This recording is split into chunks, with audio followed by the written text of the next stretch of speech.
오늘은 시간의 능력이라는 제목으로 우리 하나님 말씀 함께 나누도록 하겠습니다. 우리는 이방인들에게 복음이 전해지는 이 대표적인 사건인 이 고넬료의 사건을 우리가 보고 있습니다. 특이하게도 고넬료와 베드로가 환상 중에 같은 계시를 받게 됐는데 우리가 여기서 알 수 있는 것이 한 사람만 계시를 받는 것이 아니라 그 계시를 양쪽 모두가 받아서 하나님의 일을 동시에 행하게 하신다 하는 것을 우리가 알 수 있습니다. 사울이 다메섹 도상에서 예수님을 만나 눈이 멀었을 때 그 눈을 뜨게 해줄 아나니아를 하나님께서 따로 또 준비를 시키신 것을 볼 수 있고, 또 에디오피아 내시가 성경을 읽다가 이해가 되지 않아 고민하고 있을 때 하나님은 빌립을 미리 준비시켜서 광야로 몰아가신 것을 우리가 또 볼 수 있었습니다. 이 사도행전에서 볼 수 있는 하나님의 계시의 아주 중요한 특징은 하나님은 한쪽에만 주시는 분이 아니라 계시를 받아야 하는 당사자 양쪽 모두에게 주신다 하는 것을 우리가 알 수 있습니다. 예전에 청년 중에 어떤 남자 형제가 자매에게 하나님께서 자매님과 결혼하라고 말씀하셨다고 했습니다. 그 자매가 결혼을 수락했을까요? 자매는 받지 못했기 때문에 결혼을 못하는 겁니다. 그래서 하나님의 말씀이 확실하다면 양쪽 당사자 모두에게 하나님은 반드시 말씀을 해 주셨을 것입니다. 우리 하나님은 막연하거나 모호하게 일하시는 분이 절대 아니십니다. 준비 없이 일하시지도 않으시는 분입니다. 하나님께서 어떤 일을 행하실 때는 먼저 확실하게 그것을 행할 수 있는 상황을 여시고, 또 그것을 행할 수 있는 능력을 주시고, 또 그것을 도울 수 있는 사람을 보내시고, 또 그 일을 끝까지 완수할 수 있는 재정까지도 하나님은 완전하게 준비시키셔서 보내십니다. 그러므로 하나님께서 어떤 일을 하라고 우리에게 말씀하셨다면 우리가 절대 염려하거나 근심할 필요가 없는 것입니다. 중요한 것은 할 수 있느냐 없느냐가 아닙니다. 그것이 하나님의 뜻인가 아닌가 하는 그것이 우리에게 중요한 것입니다. 정말 하나님의 뜻이라면 처음부터 끝까지 그분께서 직접 일하시고 책임지시고 결국 그 일을 통해서 하나님만 영광을 받으시는 결론을 우리의 눈으로 목도할 수 있게 되는 것입니다. 고넬료가 기도할 때 환상이 열리고 천사의 음성을 들었는데, 오늘 본문 9절을 보시면 베드로가 기도하려고 지붕에 올라갔다가 또 환상이 열리는 것을 볼 수 있습니다. 여러분, 하나님의 계시가 어떤 사람에게 내려올까요? 기도하는 사람에게 내려옵니다. 능력 있는 사람이거나 지위가 높은 사람이거나 어떤 파워를 가지고 있는 사람이 아니라 하나님을 경외해서 시간을 들여 하나님께 항상 나아가는 사람들에게 하나님은 그분의 말씀을 열어주시고 그분의 일을 맡기시는 것입니다. 이 사도행전에서 보는 베드로는 굉장히 활동적이고 또 명설교가이고 능력과 기적을 일으키는 아주 역동적인 제자로 비춰지지만, 사실 베드로는 능력의 사람이기 이전에 기도의 사람입니다. 그가 얼마나 열심히 기도했는지 사도행전에서 보면 우리가 잘 알 수 있게 됩니다. 사도행전 3장에서 베드로는 구시 기도를 했습니다. 구시는 오후 3시입니다. 한참 일할 시간에 성전에 올라가서 기도하는 것을 빼먹지 않은 것이 베드로입니다. 또 오늘 본문에서 베드로는 제6시에 기도했다고 했는데 6시는 오후 12시입니다. 정오입니다. 그러니까 이는 베드로가 상당히 많은 시간들을 기도하는데 계속 사용했다 하는 것을 알 수 있습니다. 우리 예수님도 아무리 사역이 바쁘고 사람이 너무나 많이 밀려서 할 일이 많으셨어도 또 피곤하셨어도 항상 새벽 미명에 일어나셔서 기도하셨다 하는 것을 우리가 알 수 있습니다. 우리 주님은 피곤할지라도 몇 시간씩 새벽에는 항상 땀을 쏟으시면서 기도를 하셨습니다. 여러분, 큰 능력을 일으키는 사람들은 항상 기도하는 사람들임을 기억하시기 바랍니다. 그냥 능력이 일어나는 것이 아니고 그냥 크신 하나님의 일을 그 사람을 통해서 무작정 보이시는 것이 아닙니다. 그가 기도의 사람이기 때문에 능력의 사람이 된 것입니다. 얼마나 많은 일을 얼만큼 바쁘게 하느냐에 우리 인생의 성공이 달려있지 않습니다.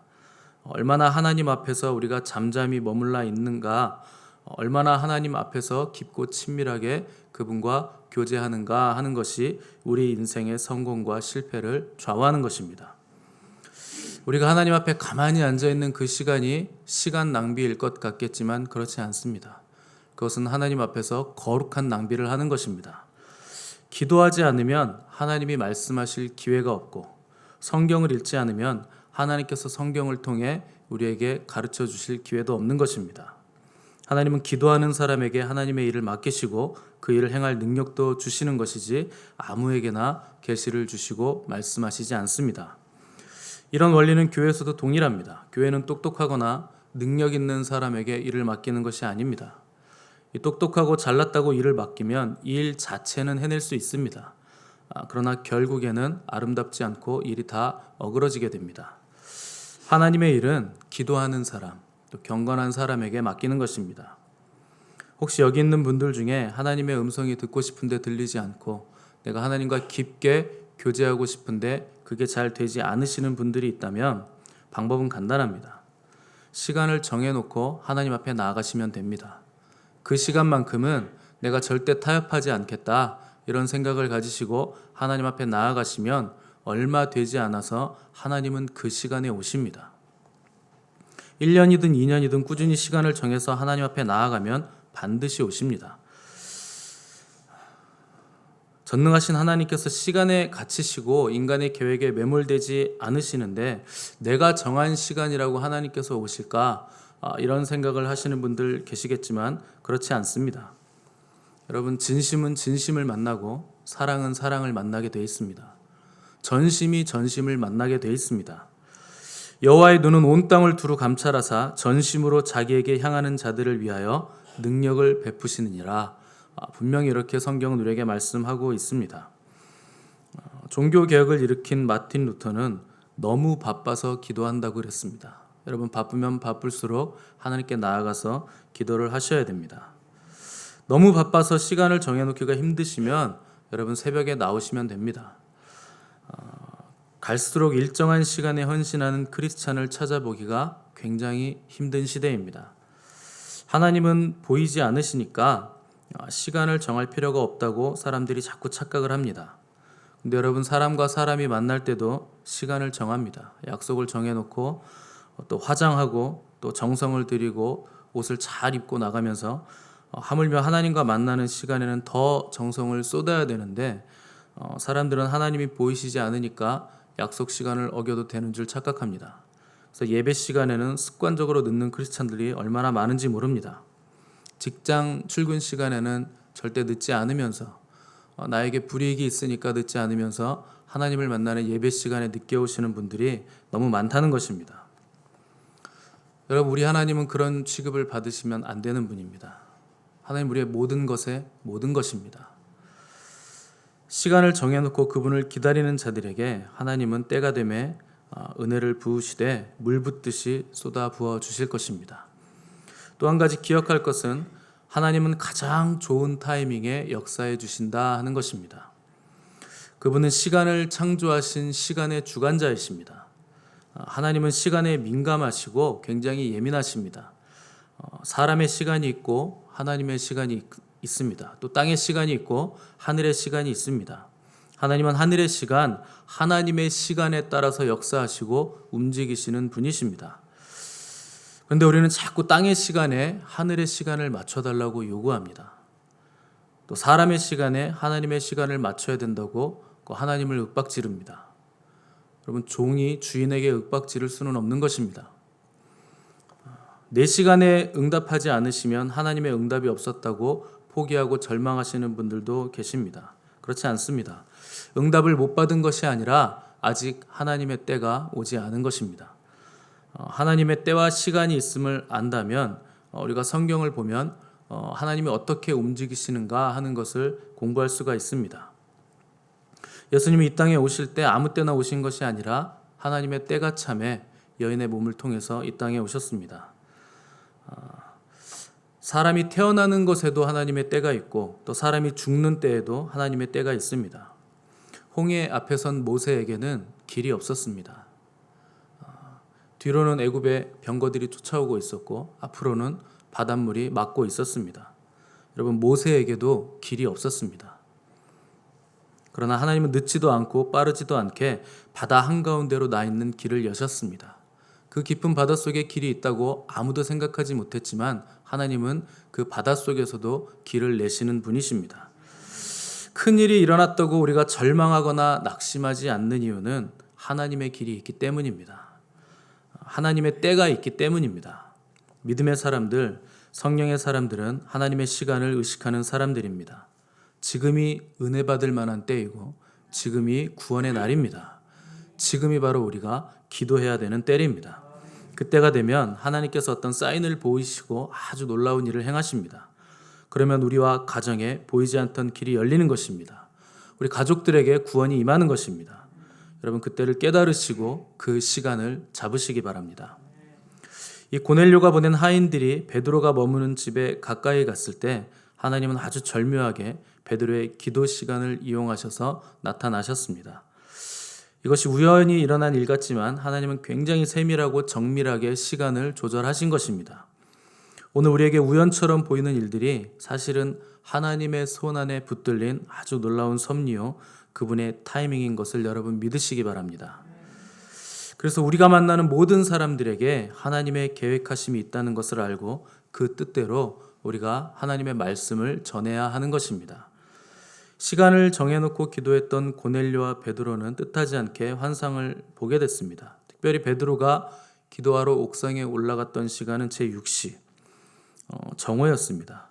다른 사람들은 점심을 먹기 위해서 지금 요리를 막 준비하는 시간, 식사 준비를 하고 있던 시간이었기 때문에 음식 냄새가 옥상까지 올라와서 베드로는 시장길을 많이 느끼고 있을 때였습니다. 그런데 그때 황홀한 중에 하늘이 열리며 환상을 보게 됐다고 했습니다. 여기서 황홀한 중에라는 말은 무아지경이라는 뜻입니다. 이 무아지경 속에서 베드로의 눈앞에 환상이 열리고 먹을 것이 나타났는데 보자기 그릇이 하늘로부터 내려와서 펼쳐지기 시작했다 한 것입니다. 그런데 희한하게도 그 안에 있는 짐승들이 성경에서 너희들은 절대로 먹지 말아라 하나님께서 이렇게 말씀하신 부정한 짐승들이 그 안에 있었습니다. 이 레위기 11장에 보시면 음식에 관한 규정들이 나와 있는데 아마 거기서 부정하니까 먹지 말라고 한 짐승들이 그 안에 있었을 겁니다. 무슨 짐승들이 있었을까요? 우리나라 사람들이 먹는 게 거기 다 있었을 겁니다. 미꾸라지, 뱀, 쥐, 올빼미, 장어, 이런 우리나라 사람들이 주로 먹는 게 레위기에서 먹지 말라고 한 부정한 음식들입니다. 레위기 규정에 의하면 이런 것들이 우리를 한번 스치기만 해도 옷을 빨아야 됩니다. 그만큼 부정하고 또 다시 거룩해지려면 굉장히 복잡한 절차를 거쳐야 될 만큼 하는 그 부정한 짐승들이었다 하는 것입니다. 그런데 하나님이 베드로에게 너 그거 잡아 먹어라 이렇게 말씀을 하신 것입니다. 아마 베드로는 자기가 잘못 들었거나 지금 말하는 존재가 하나님이 아닐 거라고 생각을 했을 정도로 성경에 위배되는 말씀을 하나님이 직접 하신 것입니다. 우리도 가끔 그렇죠. 하나님의 말씀에 귀를 의심해야 하는 경우가 가끔씩 생깁니다. 하나님 이걸 꼭 제가 해야 됩니까? 다음에 가면 안 됩니까? 저 말고 다른 사람이 하면 안 되겠습니까? 다른 적임자가 있을 겁니다. 저는 이 일에 적임자가 아닙니다. 모세도 그렇고 또 아브라함도 너는 너의 본토 친척 아비 집을 떠나 내가 너에게 분부할 땅으로 가라 이런 말씀을 들었을 때는 굉장히 힘들었을 겁니다. 근데 이런 말씀들을 우리가 성경에서 읽을 때는 아주 큰 도전이 됩니다. 얼마나 은혜가 되는지 모릅니다. 그렇지, 내가 가지고 있는 것들을 떠나야지. 믿음은 떠나는 것인데. 그런데 여러분 그 말씀을 나에게 하시면 상황이 심각해집니다. 여기를 떠나라니요 하나님. 정말 하나님 맞으세요? 사람들은요 하나님이 어떤 말씀을 하시면 입버릇처럼 이런 말 합니다. 기도해 볼게요. 여러분 하나님이 말씀하셨는데 뭐 기도를 해봅니까? 누구한테 기도합니까? 믿음이란 뭔가, 신앙이란 뭔가 자기 존재의 근원을 뿌리채 흔드는 겁니다. 내가 가진 기반, 내가 쥐고 있는 그것을 뿌리채 흔들어 버리는 겁니다. 내가 지금까지 살아왔던 땅을 그대로 두면 새로운 땅으로는 절대 나갈 수 없습니다. 믿음이란 나의 기반을 떠나는 것, 내가 안정감을 가지기 위해서 내 스스로 손에 힘을 줘서 쥐고 있는 그것을 손에 힘을 빼면서 놓는 것입니다. 그리고 무엇을 붙잡는 것인가? 우리 하나님을 붙잡는 것이 바로 믿음입니다. 14절 보시면 베드로가 이르되 주여 그럴 수 없나이다. 속되고 깨끗하지 아니한 것을 내가 결코 먹지 아니하였나이다 이렇게 말하면서 저항하는 것을 볼 수 있습니다. 이해할 수 없기 때문입니다. 율법에서 먹지 말라고 한 것을 왜 하나님은 또 이해할 수 없는 말을 자꾸 하시는가? 그러나 여러분, 내가 이해할 수 있는 신은 신이 아닙니다. 우리의 이해 범주 밖에 계신 분이 우리 하나님이십니다. 여기서 부정한 음식들이란 이방인을 의미하는 겁니다. 그리고 거룩한 음식이란 이스라엘을 의미하는 것입니다. 베드로가 계속 완강히 거부하니까 하나님이 내가 깨끗하게 한 것을 네가 속되다고 하지 말아라, 이렇게 총 3번을 말씀하신 후에 그릇이 하늘로 올라가고 환상이 끝나게 됩니다. 하나님께서 더럽고 부정한 짐승들을 깨끗게 하셨다 하는 것은 모든 이방인들을 이제 예수 그리스도의 보혈로 구원받을 하나님의 백성으로 깨끗게 하셨다 하는 뜻입니다. 3번이나 이 말씀이 반복됐다는 것은 이 일이 완전한 하나님의 계획이고 하나님께서 이 일을 이루실 확고한 의지를 가지고 계신다 하는 것을 우리에게 보여주시는 것입니다. 이제 이방인과 유대인의 막힌 담은 허물어지게 될 것이고 둘이 하나가 될 것입니다. 이제 막힌 담을 헐고 휘장을 찢어버리심으로 둘이 하나가 될 것입니다. 유대인인 너희들이 짐승처럼 여기는, 개만도 못하게 여기는 이방인들이 하나님의 구원의 대상이 될 것이다. 이제 유대인이건 이방인이건 차별 없이 믿게 될 것이다. 내가 구원할 것이다 하는 것을 하나님께서 강하게 베드로에게 말씀하신 것입니다. 여기 이방인들 속에는 우리나라도 포함이 되어 있습니다. 우리는 유대인이 아닙니다. 우리는 원래 구원받을 자들이 아닙니다. 이 이방인들을 주님께서 구원 얻을 자들로 구원해 주셨고 하나님께서 성령을 통해 우리 안에 거하심으로 우리도 이제 거룩한 성전 되게 하셔서 거룩한 제사장이 되어 하나님을 영화롭게 하는 아주 위대한 하나님의 민족이 된 것입니다. 지금은 하나님께서 이방인들을 얼마나 많이 구원하셨는지 오히려 유대인이 이방인 같고 이방인들이 오히려 유대인 같은 지경까지 올 정도로 하나님은 이때 베드로에게 환상으로 말씀하신 하나님의 의지를 확고하게 이루시고 이방인들을 완전하고 완벽하게 구원해 내셨습니다. 우리가 이 은혜로 인하여 믿음으로 말미암아 구원을 얻었으니 이것이 행위에게서 난 것이 아니고 하나님의 선물인 것입니다. 이로써 누구든지 자랑하지 못하게 하시려고 하나님은 은혜로 우리에게 구원을 베풀어 주셨습니다. 하나님이 구원하시고자 하면 어떤 것도 막아설 수 없습니다. 우리가 알고 있는 성경 지식이 아무리 뛰어나고 높아도 하나님이 아니라 하면 겸손하게 무릎을 꿇어야 됩니다. 우리가 성경을 다 해석할 수 있다는 교만, 다 우리가 알고 있다는 그 자만이 하나님의 일을 막는 경우가 얼마나 많은지 모릅니다. 교리와 전통은 진리가 아닙니다. 신학도 진리가 아닙니다. 진리에서 파생된 유산에 불과합니다. 모든 것은 참 진리로부터 출발하고 참 진리에 의해서 재해석돼야 하고 참 진리로 적용이 돼야 됩니다. 그런데 사람들은 자꾸 전통과 교리 안에, 신학 안에 하나님을 가두고 하나님의 역사를 자꾸 제한합니다. 그것이 우상입니다. 그것이 종교입니다. 영적인 상승도 없이 하나님을 만나는 그 가슴 뛰는 만남도 없이 똑같은 교리와 신학 안에 갇혀서 반복되는 일을 되풀이하는 것이 바로 종교입니다. 거기에는 생명이 없습니다. 그것은 진리가 아닙니다. 진리가 아닌 것이 진리의 자리를 꿰차고 있으면 그것이 족쇄가 돼서 인간을 억압하고 조종하는 것입니다. 아무리 안식일을 잘 지켜야 한다고 우겨도 예수님이 인자가 안식일의 주인이라 이렇게 말씀하셨으면 그것이 진리인 것입니다. 사람이 안식일을 위해 있는 것이 아니고 안식일이 사람을 위해 있는 것이다 이렇게 말씀하셨으면 그런 것입니다. 우리는 그것을 믿어야 되는 것입니다. 규칙을 만들어 놓고 잘 지키면 하나님 잘 믿는 것으로 신앙생활 하시는 분들이 있는데 미신과 다를 바 없는 것입니다. 규칙이 진리가 아닙니다. 그렇게 믿으면 인격이 없고 법칙만 남아서 사람을 질식하게 만드는 것입니다. 기독교 진리의 가장 독특성은 우리가 믿는 진리는 인격을 가졌다 하는 것입니다. 진리는 어떤 법칙이 아니고 인격을 가지고 있어서 우리와 대화하고 우리와 교제하고 우리를 설득하고 우리를 기다려주고 그 진리가 우리를 위해서 대신 죽으시기까지 하는 것입니다. 이것이 바로 기독교의 진리입니다.